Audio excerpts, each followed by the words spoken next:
가을철에 태어나는 최고의 재료 생강. 역사적으로, 세계적으로, 의학적으로 약효를 인정받았습니다. 생강의 힘에 대해 얼마나 알고 계신가요? 현대인들의 평균 체온이 점점 떨어지고 있다고 합니다. 날씨가 점점 추워지고 평균 체온이 떨어지는 요즘 꼭 도움될 만한 책이 있어 준비했습니다. 모든 질병의 원인은 냉증에서 시작된다. 생강으로 시작하는 너무도 쉽고 저렴한 건강법. 오늘 소개해드릴 책은 생강의 힘입니다. 이 책의 저자 이시하라 유미는 일본의 전수상, 국회의원, 의사들을 치료하는 의사로 유명합니다. 그는 서양의학을 전공한 의사지만 서양의학의 한계를 느끼고 동양의학, 자연의학을 폭넓게 연구하여 자연 치유력 증강을 기본으로 하는 자연요법인 체온요법, 소식건강법, 생강요법, 사과당근 주스요법을 개발하고 전파하여 많은 사람들이 자신의 건강을 스스로 지킬 수 있도록 돕고 있습니다. 이시하라가 집필한 책 중에는 노화는 세포 건조가 원인이다. 내 몸이 보내는 이상 신호가 나를 살린다는 책도 참 유명한데요. 이 모든 책들에서 공통적으로 생강을 즐겨 먹어야 한다는 내용들이 나옵니다. 현대인이 앓고 있는 대부분의 질병과 이상 증상은 냉증에서 시작된 것으로 냉증을 해결하면 자연스럽게 여러 증상과 질병이 해소된다고 합니다. 피를 맑게 하고 체온을 높여서 만병을 다스릴 수 있다는 것인데요. 이 해결책의 중심에는 생강의 힘이 있습니다. 이시하라식 생강 건강법은 모든 질병과 몸의 이상 증상의 근원인 냉증에서 비롯된다는 것을 깨닫고 몸을 따뜻하게 하는 한약 대부분에 생강이 들어간다는 것에서 착안하여 생강의 약효를 간편하게 이용할 수 있도록 만든 생강요법입니다. 냉증 제거에서 암세포 증식 억제 효과까지 생강의 놀라운 효능과 생강 섭취 방법 등 이시하라식 생강 건강법에 대해 자세히 알아보도록 하겠습니다. 생강의 효과를 체험한 사람들의 한마디. 3개월 만에 체중이 6kg 줄고 허리도 5cm 줄었어요. 뾰루지가 사라지고 피부가 매끈매끈해요. 우울증으로 반년이나 휴직한 후에 직장으로 복귀했습니다. 냉방병, 여름 감기와 연을 끊었어요. 골칫거리였던 요통이 생강찜질로 나았습니다. 위장이 건강해지니 밥맛도 좋아졌어요. 생강의 능력은 역사적으로 그리고 전 세계적으로 인정을 받아왔습니다.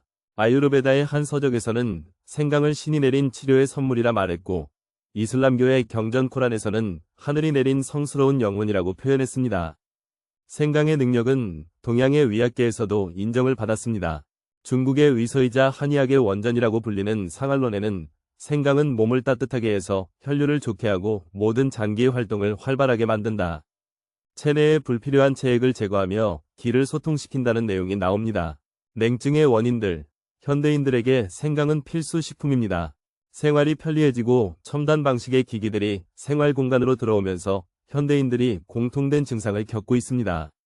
그 증상은 바로 냉증입니다. 현대화가 냉증을 부르고 냉증은 각종 증상과 질병을 야기합니다. 냉증이 있으면 두통, 어깨 결림, 생리통, 생리불순, 요통, 두근거림, 숨참 같은 부정형 신체 증후군을 호소하고 비만, 알레르기, 우울증을 앓기 쉬우며 위장, 간, 신장 등의 병이 걸리는 등 고통스러운 나날을 보내게 됩니다. 냉증의 원인은 아래와 같이 다양합니다.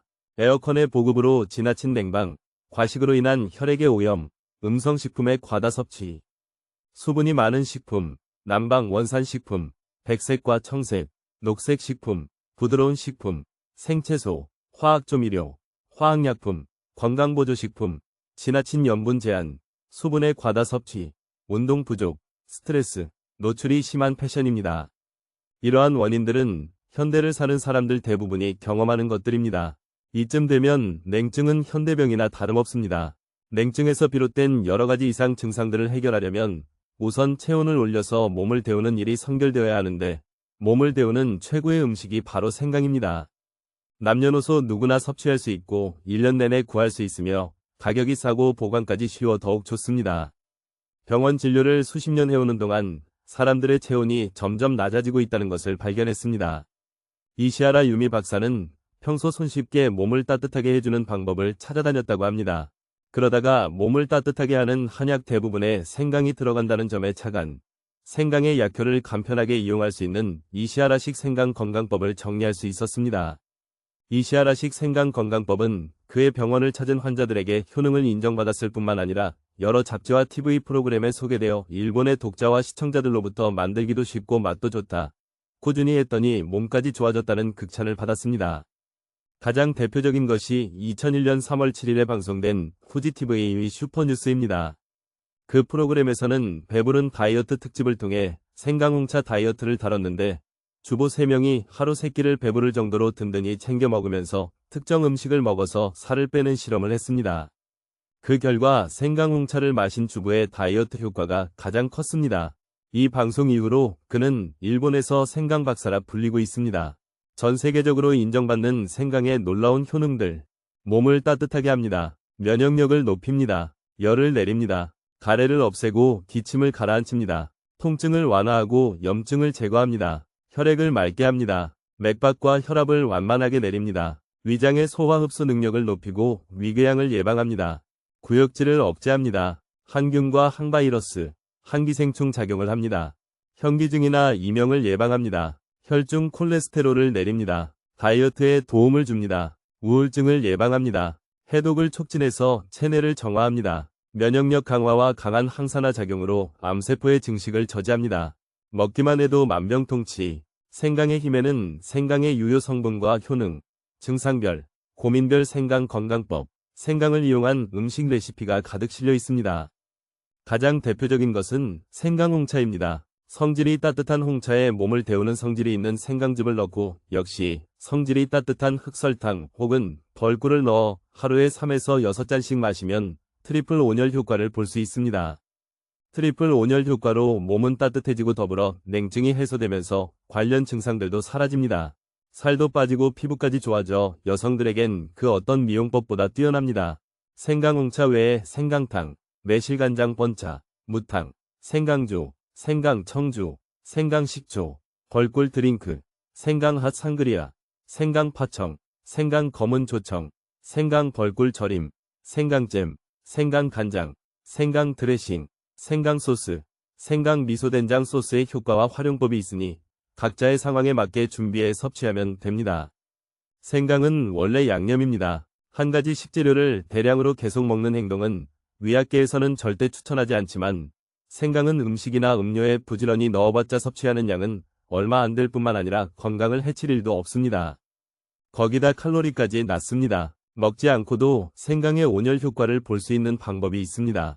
찜질로 만들어 몸에 붙이면 통증이 억제되는 효과까지 볼 수 있고 생강을 갈아 넣은 물에서 반신욕을 하면 체내에 쌓인 노폐물과 여분의 수분이 배출됩니다. 이렇게 생강을 활용하면서 운동을 겸하면 어느새 냉증이 사라지고 두통을 비롯한 각종 증상들도 깨끗이 낫습니다. 사람들의 몸이 차가워졌습니다. 냉증, 항상 손발이 차다는 사람들이 정말 많은데 내 몸이 차가워져 있는지 아닌지를 객관적으로 판단하려면 체온을 측정하는 방법이 제일 좋습니다. 의학대사전에는 겨드랑이에서 쟀을 때 평균 체온은 36.89 플러스 마이너스 0.34도라고 나와 있는데 독자 여러분 중에 평열이 36.89도인 사람이 과연 있을까요? 아마 거의 없을 것입니다. 제 클리닉을 방문하는 사람들의 체온을 재봐도 높아봤자 기껏해야 36.2도에서 36.3도, 대부분 35도대, 심한 경우에는 34도대도 있습니다. 우리 몸은 원래 36.5도에서 37도 사이의 체온에서 가장 잘 움직이도록 만들어졌습니다. 따라서 그보다 낮은 체온에서는 몸의 기능이 저하되어 여러 가지 질병이 발생하기 쉬워집니다. 실제로 체온이 1도 떨어지면 대사는 약 12%, 면역력은 30% 넘게 저하된다고 합니다. 35.5도의 체온이 항상 지속되면 배설 기능이 저하되고 자율신경 기능 이상, 자율신경 실조증 혹은 알레르기 증상이 나오기 쉬워집니다. 35도의 체온에서 암세포가 가장 왕성하게 증식하며 30도는 물에 빠진 사람을 구했을 때 살릴 수 있느냐 없느냐의 경계선이 되는 체온입니다. 또 기온이나 체온이 떨어지는 겨울에는 감기나 폐렴, 뇌경색이나 심근경색, 고혈압 같은 질환이 늘어날 뿐만 아니라 대부분의 질병에서 사망률이 올라갑니다. 하루 중에서 기온과 체온이 가장 낮아지는 오전 3시에서 5시에 사망하거나 발작을 일으키는 사람이 많다는 사실도 밝혀져 있습니다. 건강한 사람이라도 기상한 뒤 한두 시간까지는 체온이 낮기 때문에 이 시간대에는 몸이 무겁거나 기분이 가라앉아 좀처럼 기운이 나지 않습니다. 그 뒤 체온이 상승하면서 몸 상태도 고조되기 시작하여 체온이 제일 높은 오후 2시에서 5시 사이에 가장 활동적이 됩니다. 이처럼 체온은 인간의 건강이나 생명에 지극히 중요합니다. 그런 체온이 낮다는 것은 중대한 문제입니다. 얼마 전까지만 해도 냉증하면 젊은 여성의 전유물이었지만 요즘은 나이가 많든 적든 남자나 여자나 모든 사람의 몸이 차가워져 있습니다. 사계절 순환하는 나라에서 몸이 차갑다는 증상은 예전에는 당연히 겨울철 현상이었습니다. 하지만 요즘 시대는 어떨까요? 이제는 모든 곳에 에어컨이 설치되어 있습니다. 한여름에도 건물이나 차 안은 전혀 덥지 않습니다. 덥기는커녕 에어컨을 너무 세게 틀어서 춥기까지 합니다. 덥지 않으니 체온이 상승하지 않고 거기다 얇은 옷차림에 차가운 음료수 등 몸을 차갑게 하는 음식만 먹으니 당연히 몸이 더 차가워집니다. 땀을 흘릴 일도 없어서 몸에 고인 수분을 제대로 배출하지 못하는데 이것이 또 체내를 차갑게 하는 요인으로 작용합니다. 이렇게 해서 여름에 몸이 더 차갑다는 일찍이 없었던 현상이 자리를 잡고 말았습니다. 에어컨 보급이 초래한 폐해가 하나 더 있습니다. 실내와 실외의 온도차가 너무 크게 벌어지다 보니 체온을 조절하는 자율신경에 엄청난 부담이 된다는 점입니다.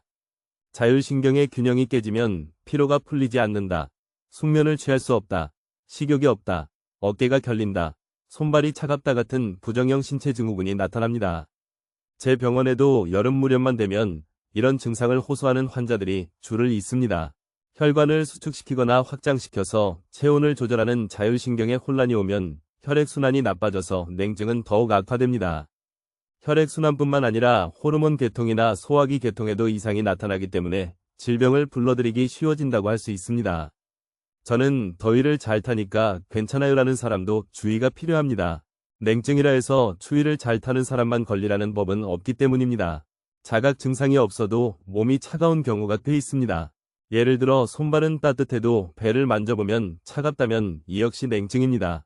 배는 몸의 중심입니다. 중심이 차가운 사람은 열이 표면에 몰려있어 손발만 따뜻할 뿐 정작 체내는 차가운 경우가 많습니다. 또 땀을 많이 흘리는 사람도 냉증이라 할 수 있습니다. 땀이 많이 나는 이유는 체내에 수분이 많기 때문입니다. 격렬한 운동을 하지 않았는데도 조금만 움직이거나 식사만 해도 땀이 나는 까닭은 대사가 활발해서가 아니라 체내에 남아도는 수분을 버려서 몸을 따뜻하게 만들려는 반응 때문입니다. 극도의 긴장 상태에서 나오는 식은땀 역시 마찬가지인데 우리 몸은 스트레스에 대항하기 위해 수분을 버려서 체온을 올리려고 합니다.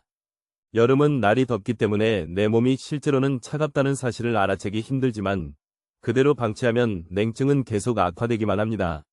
몸에 이상이 걱정인 사람은 제일 먼저 냉증을 의심해 볼 일입니다. 왜 이렇게 우리 몸이 차가워졌을까요?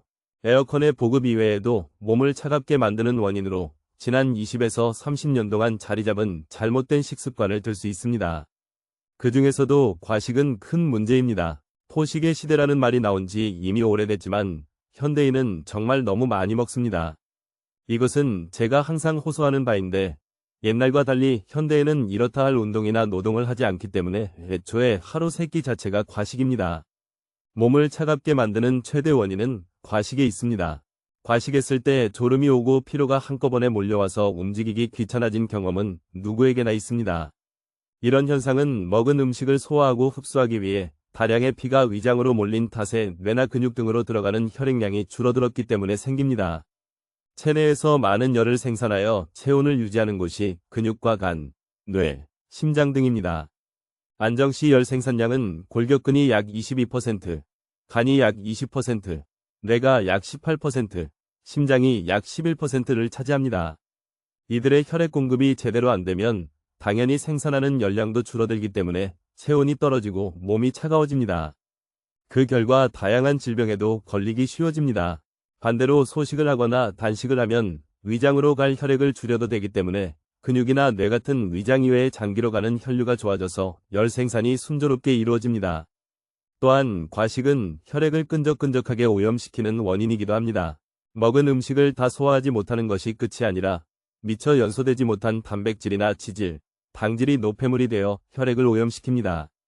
혈액 성분 등에 대한 지식이 전혀 없었던 2000년 전 옛날의 한의학에서도 만병의 원인은 하나, 혈액의 오염에서 온다고 한 데서 알 수 있듯이 혈액의 오염은 온갖 질병의 원인이라고 할 수 있습니다. 몸을 차갑게 하는 음성식품의 과다 섭취에 주의하세요. 서양의학에서는 냉증이나 냉체질이라는 개념이 없지만 한의학에서는 냉증을 매우 중요시합니다. 2000년 전부터 먹으면 몸을 따뜻하게 하는 음식을 양성식품, 반대로 몸을 차갑게 하는 음식을 음성식품이라고 분류하여 질병의 예방과 치료, 건강 증진에 활용해 왔습니다. 몸을 차갑게 하는 음성식품의 대표적인 예를 살펴보겠습니다. 수분이 많은 식품인 녹차와 커피, 주스와 콜라, 우유와 맥주, 남방 원산식품인 파인애플, 바나나, 망고, 토마토와 오이, 백색, 청색, 녹색 식품인 백설탕, 크림과 우동, 잎채소, 부드러운 식품인 빵, 마요네즈와 버터, 케이크, 이 밖에도 화학조미료, 화학약품, 건강보조식품이 있습니다. 평소에 식생활을 돌아보기 바랍니다. 이들 음성식품만 먹고 있지는 않은가요? 제가 어렸을 때는 남방 원산 과일이나 빵과 버터, 마요네즈와 케이크 같은 서양식은 거의 먹지 않았고 생채소를 샐러드로 만들어서 먹는 습관도 없었습니다. 물론 지금처럼 자동 판매기나 편의점에서 캔 커피나 주스 등을 손쉽게 살 수 있는 환경도 아니었고 건강보조식품 같은 것은 있는지도 몰랐습니다. 그랬는데 지금은 어떤가요? 서양식 식생활이 정착되고 물류의 발달, 인스턴트 식품이나 냉동식품의 보급 등으로 한 세대 전과는 판이한 변화가 식생활에서 일어나고 있습니다. 현대에는 대부분 몸을 차갑게 하는 음성식품에 둘러싸여 생활하며 이들을 너무 많이 먹습니다. 지나친 염분 제한도 몸을 차갑게 합니다. 소금을 줄인 식습관도 몸을 차갑게 합니다. 이 말을 듣고 놀라는 사람도 많지 않을까요? 최근 몇십 년 동안 염분의 과다 섭취가 고혈압이나 뇌졸중 등의 원인으로 지목된 탓에 소금을 줄이는 감염이 중요하다는 것이 상식이 되었기 때문입니다. 과거 도호쿠 지방 사람들에게는 고혈압이나 뇌졸중이 많았습니다. 이 지방 사람들은 미소된장, 간장, 절인 음식 같은 짠 음식을 좋아하는데 조사 결과 하루 염분 섭취량이 30g 이상이라는 사실이 밝혀지면서 그 인과 관계가 도마에 올랐습니다. 그러나 지금에 와서는 그 상식이 뒤집어지고 있습니다. 왜냐하면 그때의 조사를 계기로 전국적인 감염 운동을 실시하여 염분 섭취량을 대폭 줄였는데도 고혈압 환자 수는 줄어들지 않았기 때문입니다. 도호쿠 지방 사람들에게 고혈압이나 뇌졸중이 많았던 당시에도 그들의 평균 수명은 전국 평균보다 고작 2에서 3세 모자랄 뿐이었습니다. 즉, 염분만이 원인이 아니라 겨울철 추위나 운동 부족, 채소 섭취의 부족 등도 영향을 끼치지 않았을까 추측됩니다. 한편 한의학에서는 염분에 몸을 따뜻하게 만드는 작용이 있다고 봅니다. 이 사실에 비추어 도호쿠 지방 사람들은 염분을 많이 먹었기 때문에 혹독한 겨울을 견뎌낼 수 있었다고도 볼 수 있습니다. 만약 염분을 많이 섭취하지 않았더라면 고혈압이나 뇌졸중으로 쓰러지기 훨씬 전에 몸의 냉증 때문에 생긴 감기나 폐렴, 결핵, 류머티즘, 우울증 등으로 일찍 죽었을지도 모릅니다. 염분을 너무 줄인 나머지 염분 부족 상태에 빠져 몸이 차가워지고 그것이 원인이 되어 병에 걸린다면 아무 의미도 없습니다. 다만 소금을 먹을 때는 인공화학염을 피하고 약 100종류나 되는 풍부한 미네랄을 함유한 천일염을 먹도록 합니다. 또 배뇨를 철저히 해야 한다는 점도 명심합시다. 수분과 함께 체내 나트륨도 말끔히 배출할 수 있다면 심장에 부담이 갈 일도 없고 혈압이 올라갈 걱정도 없습니다. 생강은 최고의 냉증 제거 식재료입니다. 인도의 전승의학인 아유르베다의 서적 중에는 생강을 두고 신이 내린 치료의 선물이라 기술했고 이슬람교의 경전 코란에서는 하늘이 내린 성스러운 영혼이라고 표현했습니다. 피타고라스의 정리로 유명한 그리스의 철학자 피타고라스는 생강을 소화제나 장의 가스를 제거하는 약, 구풍제로 사용했다고 하며 그 뒤를 이은 고대 로마인들은 식중독 등의 해독제로 썼다고 합니다. 또한 중세 이후에는 왕가나 귀족들 사이에서 부와 권력의 상징이 되었습니다. 16세기 영국에서는 생강 1파운드, 약 450g 이양 한 마리와 교환됐다고 하니 얼마나 귀중하게 다루었는지 알만합니다. 또 영국에서 패스트가 유행했을 때 시민의 3분의 1이 죽었는데 평소에 생강을 많이 먹은 사람은 죽지 않았다는 사실을 안 헨리 8세는 런던 시장에게 진저브레드, 즉 생강빵을 만들라는 지시를 내렸습니다. 이 일을 계기로 이후 영국을 비롯한 서양에서는 진저브레드나 사람 모양을 한 진저 쿠키를 즐겨 먹게 되었다고 합니다. 생강의 뛰어난 약효는 이처럼 2000년 이전부터 사람들의 경탄을 자아냈고 그들의 건강을 지켜왔습니다. 중국에서도 생강은 중의약에 빼놓을 수 없는 존재로 널리 이용되어 왔습니다. 중의약의 원전이라 불리는 상알론에도 생강은 몸을 따뜻하게 해서 혈류를 좋게 하고 모든 장기의 활동을 활발하게 만든다. 체내에 불필요한 체액, 즉 체내의 고인물을 제거하며 기를 소통시킨다는 내용이 나옵니다. 명나라 시대에 저술된 본초 강목에도 생강은 백사, 즉 다양한 질병을 방어한다고 기술되어 있습니다. 또한 한약을 보면 의사가 처방하는 위료용 한방 120여 종류 가운데 무려 70에서 80%의 생강이 들어갑니다. 한의학 공부를 시작한 지 얼마 안 되었을 때 이 사실을 알고 무척 놀랐습니다.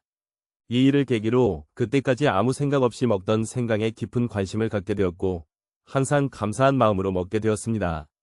감기약으로 유명한 갈근탕이나 위장약인 안중산, 간질환에 처방하는 소시호탕, 생리 이상에 쓰는 계집가장약탕 등에도 생강이 들어갑니다. 생강에는 기, 혈, 수를 조정하는 작용이 있습니다. 생강 없이 한방은 성립되지 않는다고 말하는 이유는 생강에는 한방에서 말하는 기, 혈, 수의 흐름을 정상으로 만들어서 건강을 지키는 효능이 있다고 여기기 때문입니다. 한의학에서는 기, 혈, 수가 정체되면 온갖 질병이 일어난다고 봅니다. 피의 정체를 어혈이라고 하는데 흔히 말하는 혈액이 끈적끈적한 상태입니다. 심장이나 혈관계 기능이 저하되어 혈류의 흐름이 나빠지면 그 부분의 세포는 정상적으로 활동하지 못하게 되어 온갖 질병의 원인이 됩니다. 방치하면 염증이나 종양, 심근경색이나 뇌경색 같은 심각한 질병으로 진행됩니다. 몸에서 땀이 난다, 붉은 얼굴, 대변의 색이 시커멓고 냄새가 심하다, 하지 정맥류가 있다 등의 항목은 어혈 때문에 혈액이 정체되었을 때 나타나는 대표적인 증상들입니다. 즉, 냉증은 혈액 오염으로 직결됩니다. 또 물의 흐름이 나빠져서 정체된 상태, 수독에 대해서는 앞에서 설명했습니다. 그리고 기의 정체란 눈에 보이지 않는 생명유지 에너지가 정체되는 현상입니다. 활력, 기력처럼 기가 들어간 단어는 무척 많습니다. 기는 신진대사를 촉진하고 체온을 정상으로 유지하기 위해 꼭 필요한 원동력이라 할 수 있는데 기의 흐름이 방해받아 정체되면 처음에는 어쩐지 몸이 찌뿌드하다, 몸 여기저기가 아프다, 헛배가 부르다 같은 불쾌감으로 나타납니다. 심해지면 우울증이나 불면증, 만성피로 증후군 등으로 진전되기 쉽습니다. 생강에는 기, 혈, 수의 흐름을 좋게 해서 건강을 증진시키는 효능이 있습니다. 냉증 외에 이런 증상에도 효과 만점입니다. 생강에는 냉증을 제거해서 몸을 따뜻하게 하는 효과 말고도 많은 효능이 있습니다. 이들 약효를 소개하기 전에 생강에 들어있는 성분부터 설명을 하겠습니다. 생강의 성분 중에서 특히 주목받는 것이 알싸한 매운맛의 주성분인 진저롤과 쇼가올입니다. 생강을 가열하면 진저롤이 쇼가올로 변화합니다. 진저롤에는 혈행 촉진 작용과 구역질을 억제하는 작용이 있다고 밝혀졌습니다. 또한 강한 살균력까지 겸비했습니다. 진저롤과 쇼가올 모두에 항산화 작용이 있다는 사실도 알려져 있습니다. 어패류나 육류를 이용한 요리에 생강을 넣으면 이들에 함유된 지질의 산화를 방지할 수 있고 체내에서는 활성산소를 제거하기 때문에 노화 방지 효과도 기대할 수 있습니다. 생강의 껍질 바로 밑에 있는 가는 관에는 정유가 들어 있습니다. 정유는 특유의 방향을 지닌 휘발성 기름입니다. 생강의 정유에는 진기베롤, 진기베렌, 커큐민, 피넨, 시트랄, 보르네올 등 400종류가 넘는 방향 성분이 들어 있습니다. 이들 성분의 상호작용으로 생강에 다양한 약효가 생겨납니다. 지금까지 전 세계에서 행해진 연구를 통해 증명된 생강의 효능을 정리해 보겠습니다. 몸을 따뜻하게 합니다. 진저롤 등이 혈행을 촉진시키기 때문에 몸을 따뜻하게 하여 냉증을 개선하는 작용이 있습니다. 면역력을 높입니다. 백혈구의 수를 늘리고 그 활동을 촉진해서 면역력을 상승시킵니다. 발암과 거담을 촉진합니다. 혈관을 확장해서 혈행을 좋게 할 뿐만 아니라 체내 여러 가지 관이나 샘 조직을 자극해서 발암과 거담을 촉진합니다. 기침을 가라앉힙니다. 뇌 중추의 작용에 기침을 없앱니다. 해열 작용이 있습니다. 해열 진통제로 잘 알려진 아스피린 약효에 약 80%에 맞먹는 해열 작용이 있다고 합니다. 진통 및 소염 작용이 있습니다. 하루 30g의 생강 건조 분말을 투여했더니 류머티즘이나 관절염에 효과적이었다는 실험 결과가 있습니다. 화학약품인 소염 진통제는 위염 등의 부작용을 일으킬 가능성이 있으나 생강은 위벽을 보호하는 작용이 있기 때문에 그 점에서도 안심입니다. 혈액 응고를 억제합니다. 혈소판의 점도를 억제해서 혈액 응고를 방지합니다. 혈전이 잘 생기지 않게 되어 뇌경색이나 심근경색, 고혈압 등을 예방하고 개선하는 효과도 있습니다. 강심작용이 있습니다. 생강은 심근을 자극해서 심근의 수축력을 높이고 혈관을 열어서 혈류를 좋게 합니다. 맥박과 혈압을 완만하게 내립니다. 위장의 소화 흡수 능력을 높입니다. 위장 내벽의 혈행을 좋게 해서 위장의 활동을 활발하게 하여 소화 흡수 능력을 높입니다. 생강에 함유된 진지바인이라는 성분은 강력한 단백질 분해 효소입니다. 파파야의 파파인, 파인애플의 브로멜린에 필적할 정도의 효과가 있습니다. 위궤양을 예방합니다. 생강에는 적어도 7종류의 항궤양 성분이 들어있다는 사실이 밝혀졌습니다. 위궤양의 원인으로 알려진 헬리코박터 파일로리를 살균하는 작용도 있습니다. 구역질을 억제합니다. 숙취나 입덧, 배멀미 등으로 인한 구역질을 억제하는 효능이 있습니다. 항암제나 마취의 부작용으로 일어나는 구역질에도 효과적입니다. 구역질은 신경 전달 물질인 세로토닌이 위장 운동을 과도하게 활성화시켜서 일어나는데 생강의 성분인 진저롤에는 세로토닌의 활동을 억제하는 작용이 있습니다. 항균, 항바이러스, 항기생충 작용이 있습니다. 생강은 강한 살균력도 지니고 있습니다. 감기 바이러스, 기관지염이나 폐렴 등을 일으키는 세균류, 대장균과 살모넬라균, 황색포도상구균 같은 식중독균, 칸디다, 무좀 등의 진균에 대해 항균 작용을 합니다. 회충이나 필라리아뿐만 아니라 물고기에 기생하는 아니사키스 같은 기생충도 구축합니다. 그러므로 생선초밥에 곁들이는 생강을 함께 먹는 편이 좋습니다. 현기증이나 이명을 예방합니다. 생강은 뇌의 혈행을 좋게 해서 현기증이나 이명을 예방하는 효과가 있습니다. 혈중 콜레스테롤을 내립니다. 생강의 진저롤이 담즙의 배설을 촉진하기 때문에 혈액 중 콜레스테롤이 저하됩니다. 생식 기능을 개선합니다. 혈행 분량을 개선하는 작용이 있는 생강은 자궁과 난소로 가는 혈행을 좋게 하고 그 활동을 촉진하여 월경을 가볍게 정상적으로 만드는 효과도 있습니다. 불임에도 효과를 발휘합니다. 남성에게는 정자의 운동률을 높인다고 합니다. 산화를 방지합니다. 체내에서 활성산소를 제거하는 작용도 기대할 수 있기 때문에 암이나 알레르기, 면역질환 등은 물론이고 노화의 예방이나 개선에도 도움이 됩니다. 우울증을 예방합니다. 한의학에서 생강은 기를 소통시켜 우울증을 개선하는 작용이 있다고 여겨왔습니다. 기병의 특효약인 한약 바나후박탕의 주성분이기도 합니다. 해독을 촉진해서 체내를 정화합니다. 혈액의 순환을 좋게 하는 동시에 발한, 이뇨, 배변을 촉진하는 작용이 있습니다. 체내의 독소를 배출시켜서 몸을 정화합니다. 어떤가요? 생강은 냉증 제거를 제외하고도 이렇게나 많은 효능이 있습니다. 게다가 하나같이 현대인이 예방하고 개선하고 싶은 증상들만 모아놓지 않았는가요? 최고의 조합, 생강과 홍차와 흑설탕. 모든 질병을 예방하는 만능식품인 생강. 생강을 매우 손쉽게 지속적으로 먹을 수 있고 생활 속에 효과적으로 접목시킬 수 있도록 제가 고안한 방법이 생강 홍차입니다. 생강 홍차는 뜨거운 홍차에 생강을 적당량 갈아 넣고 유기농 비정제 흑설탕으로 단맛을 낸 것입니다. 녹차나 뜨거운 물로는 안 될까요? 라는 질문을 자주 받는데 역시 홍차가 제일 좋습니다. 홍차는 녹차를 발효시켜서 만들지만 몸에 미치는 영향이 녹차와 크게 다릅니다. 녹색의 녹차와 뜨거운 물은 둘 다 몸을 차갑게 하는 음성식품입니다. 반면 붉은색인 홍차는 몸을 따뜻하게 하는 양성식품이기 때문입니다. 또 홍차에 들어있는 카페인은 이뇨작용을 발휘해서 소독을 예방해줍니다. 그리고 홍차의 붉은 색소인 테아플라빈에는 강력한 항산화 작용이 있어서 체내에서 과도하게 발생한 활성산소의 제거에 도움을 줄 뿐만 아니라 감기 바이러스나 인플루엔자 바이러스에 대한 살균 효과가 있다는 사실도 알려져 있습니다.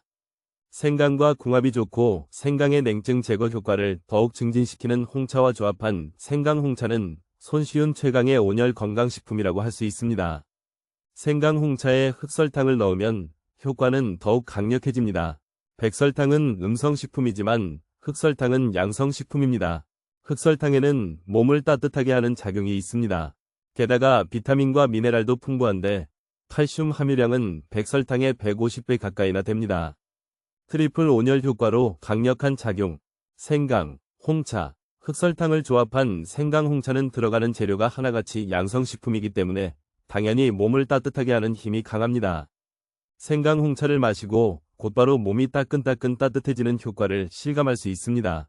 대사가 좋은 사람이라면 마시는 중간부터 땀이 나기도 합니다. 매일같이 빠뜨리지 않고 마시다 보면 감기에도 잘 안 걸리게 됩니다. 걸렸다 해도 생강 홍차를 하루 서너 잔씩 마시면 가볍게 지나갑니다. 냉체질이나 붓기, 변비나 설사, 결림이나 통증 등도 어느 틈엔가 해소됩니다. 하루 종일 몸이 따뜻하고 매일 편안한 몸과 마음으로 생활할 수 있다는데 놀랄 것입니다. 여러 가지 몸의 이상으로부터 해방됩니다. 붓기 제거로 다이어트 효과까지. 몸이 신체 내부에서부터 따뜻해져서 체온이 올라가면 대사가 좋아지기 때문에 몸에 축적된 지방도 착착 연소되기 시작합니다. 대사가 좋아지면 먹은 음식이 바로 에너지로 전환되는데 이 말은 곧 지방이 잘 안 쌓이는 몸, 살찌지 않는 몸으로 바뀐다는 뜻입니다. 전신의 장기가 활발하게 활동하고 신장의 혈류도 좋아져서 배뇨가 늘어나면서 붓기도 해소됩니다. 물론 위장 운동도 활발해지기 때문에 변비도 해소됩니다. 많이 먹지도 않는데 무슨 짓을 해도 살이 안 빠져요라고 말하는 사람들 대부분은 몸이 찹니다. 냉증 탓에 대사가 나쁘기 때문에 지방이 제대로 연소되지 않고 또 체내에 여분의 수분이나 노폐물이 쌓인 채 배출되지 않습니다. 생강 홍차를 마셔서 몸을 따뜻하게 하면 이들 증상은 단숨에 해소할 수 있습니다. 극단적인 식사 제한이나 고강도 운동을 할 필요도 없고 무리 없이 다이어트에 성공합니다. 피부도 고와져서 오늘부터 당신은 피부 미인. 생강 홍차로 손에 넣을 수 있는 효과는 건강과 이상적인 체형뿐만이 아닙니다. 피부도 윤기가 흐르며 고와집니다. 안티에이징 효과를 기대하며 고가의 화장품을 쓰는 사람은 우선 생강 홍차부터 열심히 마셔보세요. 목욕 직후 피부가 고운 이유는 혈행이 좋아졌기 때문입니다. 생강 홍차를 지속적으로 마셔서 냉증이 사라지고 혈행이 좋아지면 못의 혈관 구석구석까지 혈액이 돌기 때문에 신진대사가 활발해져서 피부가 몰라볼 정도로 깨끗해집니다. 안색이 나빴던 사람이나 거무칙칙했던 사람은 볼에 혈색이 돌아오고 고민거리였던 잡티는 희미해집니다. 무엇보다 얼굴 전체에서 생기가 넘치며 빛이 납니다. 생강의 힘을 최대한 끌어내려면 쉽게 구할 수 있는 날생강을 이용하세요. 종류나 산지 등에 따라 가격은 조금씩 다르지만 어떤 종류의 생강을 먹든 건강에 미치는 효능에는 차이가 없습니다. 다만 신선한 것에 영양분이 많으니 구입할 때는 굵고 울퉁불퉁하며 상처나 주름이 없는 신선한 생강을 고릅니다. 반대로 표면이 밋밋하고 주름이 눈에 띄는 데다 만져보면 말랑말랑한 생강은 오래되었다고 보면 됩니다.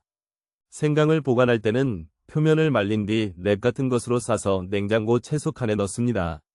10도 이하의 온도에서 보관하면 한 달 정도는 간다고 합니다.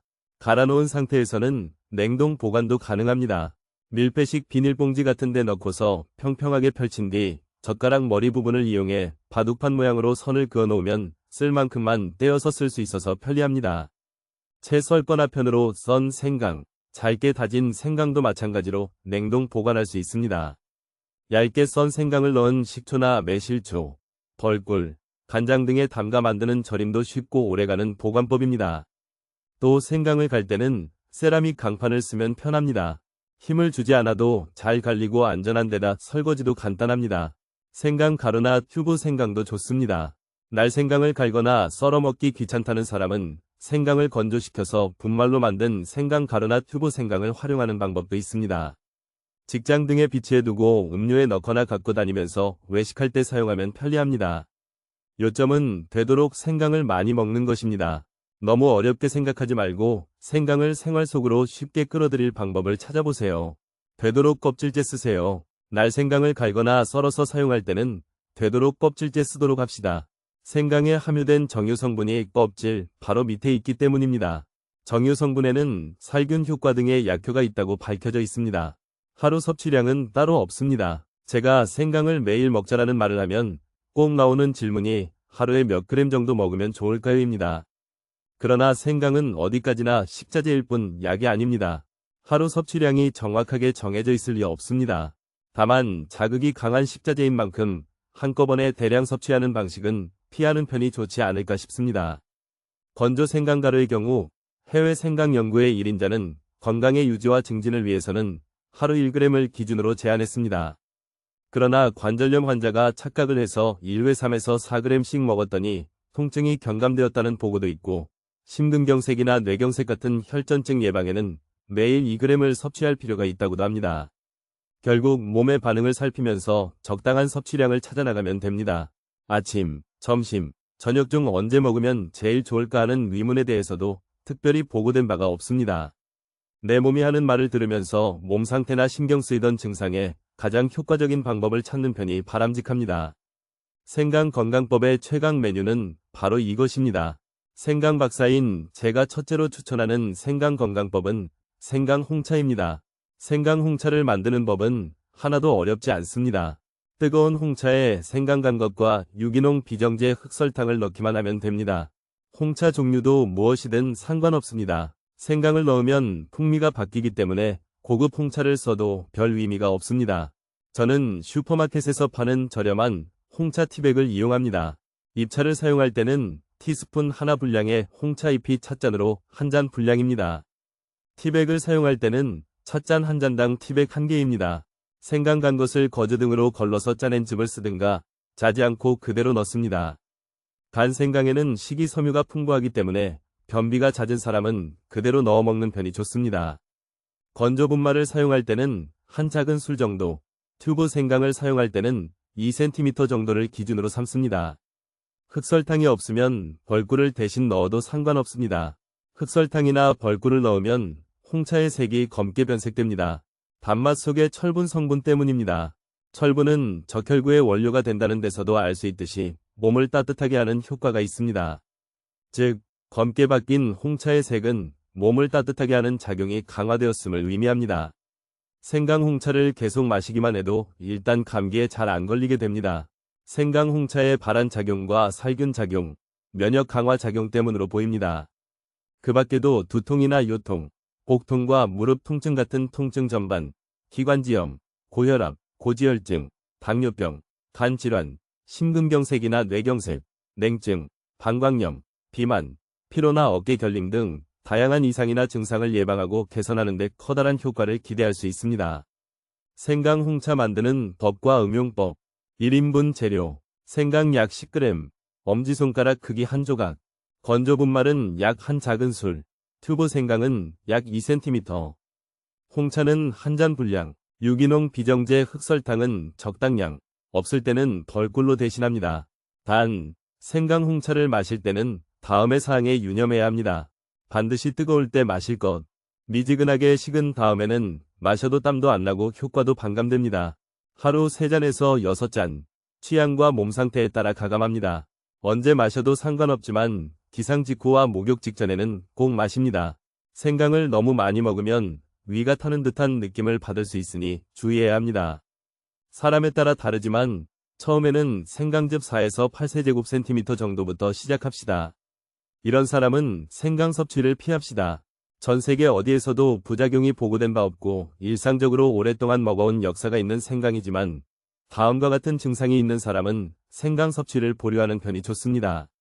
체온이 39도 이상 올라가는 발열 시, 생강을 섭취하면 혀나 얼굴이 비정상적으로 빨개지거나 달아오를 때, 1분간 90회 이상의 빈맥이 있을 때, 피부가 극도로 건조한 상태일 때, 소변이 나오지 않고 입안이나 입술이 비정상적으로 마르는 등 명백한 탈수 증상이 있을 때, 생강에는 신진대사를 항진시키는 작용이 있기 때문에 이런 증상을 더 악화시킬 우려가 있습니다. 물론 생강을 먹으면 기분이 나빠지는 사람이나 생강을 싫어하는 사람도 억지로 먹지 않는 편이 좋습니다. 또 생강은 위를 자극하기 때문에 많이 먹거나 공복 시에 먹으면 위에 불쾌감을 느끼는 사람도 있습니다. 원래 한약에서는 위를 치료하는 약에 들어갈 정도니 위에 악영향을 미칠 일은 없지만 그래도 지나치면 모자람만 못하니 섭취량을 줄이거나 해서 상태를 지켜봅시다. 수확의 계절이라는 말처럼 가을이 되면 1년간 정성 들여 키운 다양한 곡식과 과일이 푸짐히 수확됩니다. 그중 하나가 생강입니다. 일반 가정에서는 음식의 잡내를 없애주는 양념으로 주로 쓰이지만 알고 보면 생강만큼 다재다능하고도 유능한 식재료가 없는 것 같습니다. 생강의 힘에 대해 얼마나 알게 되셨나요? 몸이 차면 건강에 좋지 않다라고 막연히 생각해왔었는데 냉증으로 인해 질병이 시작된다는 것을 알게 되니 저도 오늘부터는 생강 홍차를 마셔봐야겠다는 생각이 듭니다. 날이 많이 쌀쌀해졌습니다. 냉증과 감기 조심하시고 자신에게 맞는 생강 건강법을 실천해서 건강하고 행복한 인생을 살아가시길 바랍니다.